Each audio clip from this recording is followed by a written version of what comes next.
It is important to demonstrate dignity and respect for others as part of any relationship, as it creates a sense of trust between people and helps us to feel good about ourselves, increasing our sense of well-being. It is sometimes easier to recognize when we have felt disrespected or feel that something is undignified in order to understand what it is that helps to maintain dignity and respect for others. Think about when you have received a service where you have felt unwanted, uncared for, or disrespected. Excuse me. Excuse me. It's time for summer break. I'll be with you in a minute. While watching this, would you have felt that you were being treated with dignity or respect? You may have felt that the person serving you wasn't interested in you, that you were not important to them, that you would have left feeling upset or possibly annoyed. As a care worker, it's essential that you demonstrate respect and maintain dignity for every resident you work with, and it should be demonstrated in everything you do, from the way that you communicate with people. Good morning, Mr. Singh. Good morning. How are you this morning? I'm very well, thank you.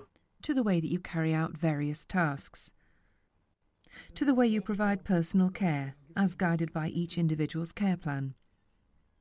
Treating people with dignity and respect increases their sense of well-being. It helps people to feel they're valued as individuals. As a care worker, it is expected that this will be demonstrated in every action and interaction you have with the people you're working for. It is integral to providing person-centred individual care.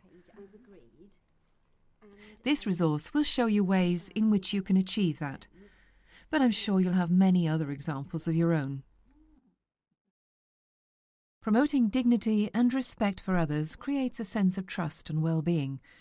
It is an essential part of providing individualised, person-centred care.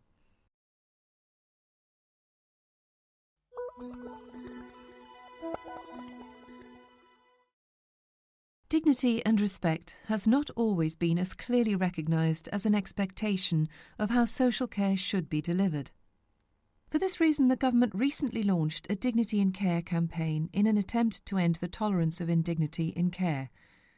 Many care providers and individual care workers have always provided high-quality care, which meant that every resident was treated with dignity and respect. However, some care workers and care providers have been more concerned with routines and tasks than individual residents. Through this scheme, care workers are encouraged to sign up as dignity champions and promote and share best practice. But why was it that such a scheme was felt necessary? Aren't carers caring people?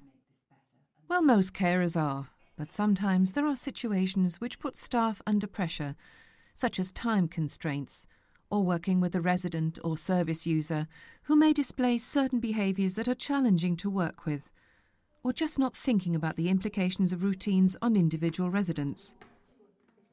In such situations, however, it is not the resident or service user's fault that these pressures exist, and therefore it is not fair to treat them in a disrespectful way due to pressures staff may feel under.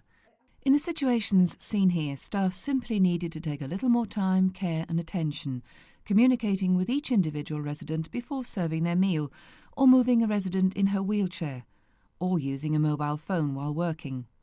These are all actions which are disrespectful. You can help to maintain a person's dignity and respect through your communication with that person, paying particular attention to how you provide personal care, paying particular attention to how you assist someone to eat, paying particular attention to someone's appearance if the person is unable to choose their own clothes, by helping people to remain as independent as possible without struggling and relying on others for help, by respecting that people have different views, beliefs and routines which may be really important to that person, by allowing somebody as much control and choice over their own life as possible.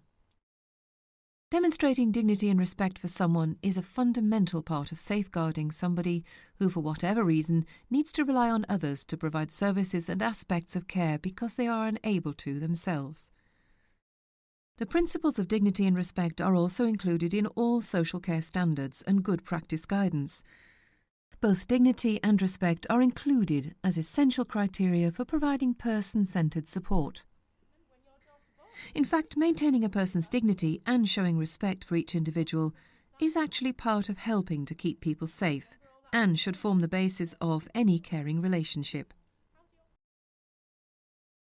Dignity and respect should be promoted through every interaction with residents, the way food is prepared and served, the way assistance with eating and personal care is provided, promoting choice and control, respecting residents' privacy, the care provided to people to help them feel valued and included.